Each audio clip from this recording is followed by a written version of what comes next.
What's up? Today we're talking about Anthem Sprinter by John Van Deusen. I got like a spaghetti stain on my shirt. Don't comment about that, please. John Van Deusen, he's this genre-blending artist from Washington State, and he's a well-respected name within the indie rock Christian adjacent space. He writes a lot about his faith and about life, about struggles, about victories. He's covered a lot of ground. But I hate to say it, I wasn't familiar really with his catalog until recently. And by recently, I mean this album. I just listened to him for the first time, and I have a lot of thoughts. Weirdly enough, I recognized his voice immediately from the project Telephone Friends with Tyson Motzenbacher.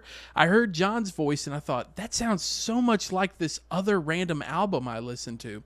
Sure enough, it's him, so I guess I'm just behind. Almost immediately, this album reminds me of Jack Antonoff's first band called Steel Train. I listened to those albums from Steel Train so much. It feels so much like it that it's uncanny at some points. You've got these soaring punk grunge guitars with a ton of these phenomenal drum fills that are going on. It's a really good time to listen to. John's voice feels like it was pulled right out of my CD collection in 2004 and put right back into my Spotify today, which actually tracks because this album was released on Tooth and Nail Records, which is notoriously known with my generation for some amazing albums that really kind of had these bands that grew up alongside us in a way. The opening track, How Now Spirit, almost tricks you into thinking this album is going to be one thing, and then the guitars and the drums come in and just absolutely hammer punch you in the face. That song goes straight into an amazing drum fill for the song Comeback Wrecker, a really enjoyable high energy song, and that leads into an almost ballad feeling song called Before You Fade Away.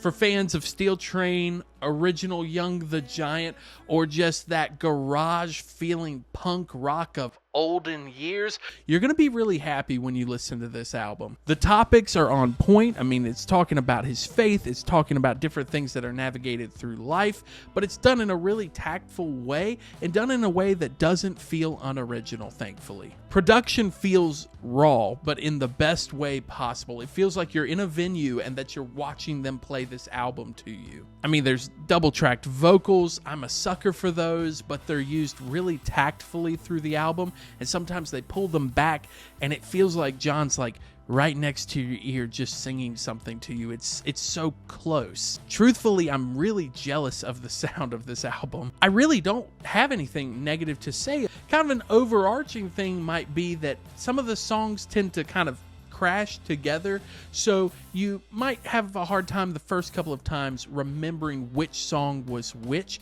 until you grow more accustomed to it. Top 3 tracks for me. Number 3, If Only. Number 2 is that Comeback Wrecker. Can't get enough of that drum intro, man. And number 1 is Lust Tripper. That one really surprised me all the way through. Great listen. Gave me a great nostalgia high. In fact, I'm going to change my grading scale from a 1 to 5 scale to a 1 to 10 scale because I feel like there's more nuance there. I give this album a 7.5 out of 10. If you want to check out my full review, go over to Music Board, follow along. If you want to see these videos early, join my Patreon, aka my Hanks, right here, and I'll talk to you in the next video.